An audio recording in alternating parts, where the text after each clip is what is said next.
King Charles III and Queen Consort Camilla, who celebrate their 18th wedding anniversary on Sunday, April 9, have faced several obstacles over the course of their relationship. When news of their romance first emerged, the couple were heavily criticized, with Camilla vilified and blamed for the breakdown of Charles's first marriage to Diana, Princess of Wales.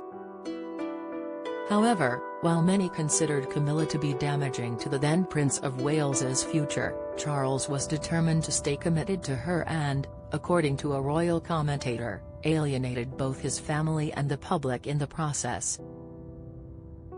No one would ever think of Prince Charles as the next king, royal commentator Victoria Howard told the 2020 Channel 5 documentary, Charles and Camilla, King and Queen in Waiting.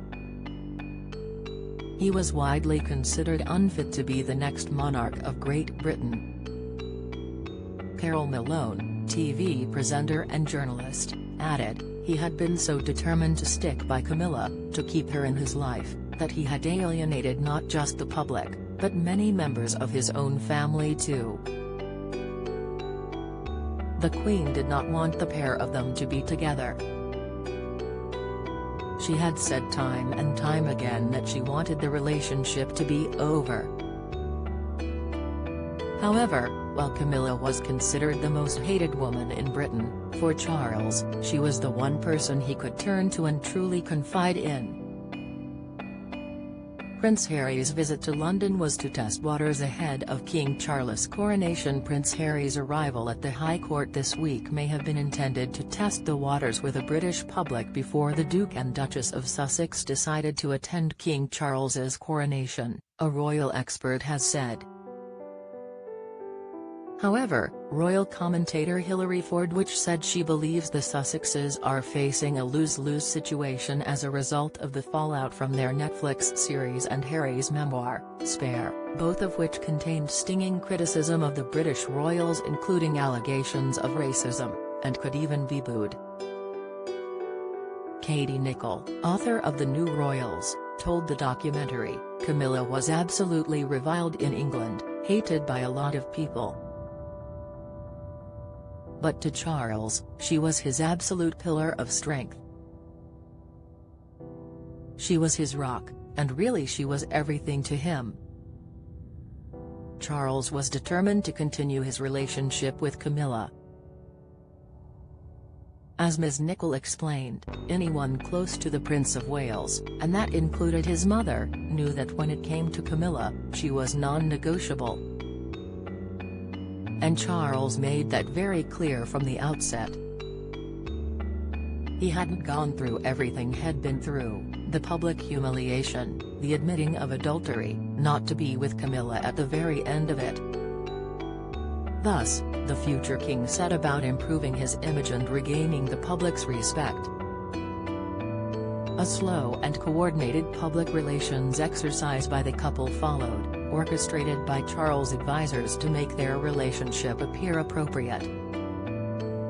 Following the tragic death of Princess Diana in 1997, both their public images were further damaged, with Camilla not only blamed for the breakdown of the Wales's marriage but also the princess's death. Charles' attempts to get the public on side with Camilla were obviously set back, royal commentator Richard Fitzwilliams explained. Nonetheless, the prince continued his campaign to introduce Camilla as the woman who would one day be queen. Their relationship gradually became more public, with the pair seen together, meeting at events, and Camilla accompanying Charles on a handful of occasions. Camilla was introduced to Queen Elizabeth II in 2000 after facing years of strong opposition. Their meeting was a huge milestone for the couple, largely seen as the late monarch's acceptance of her eldest son's controversial relationship. Don't miss. Queen Mother really indulged Charles' artistic side. Insight, King Charles cannot just drop everything to meet with Harry. Latest poll, should Prince Andrew be allowed to stay at Royal Lodge? poll, the meeting with the Queen was absolutely fundamental in the turning point of the public accepting Camilla, because the feeling was, certainly among Charles' advisors, that if the Queen could accept Camilla and welcome her into the family, then the public could welcome Camilla too, Ms. Nichols said.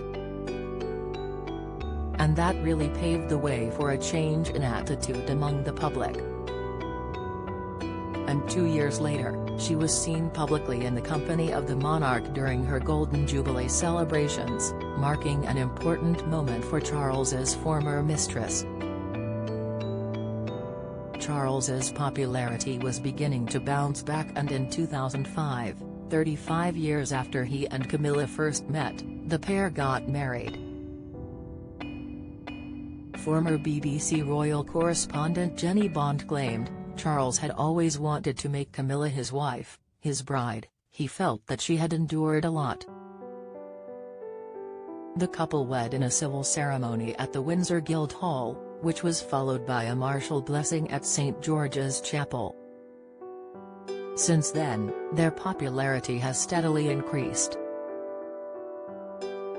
Christopher Wilson, Camilla's first biographer, noted the dramatic change in public attitude following Charles' accession to the throne, describing it as heartwarming.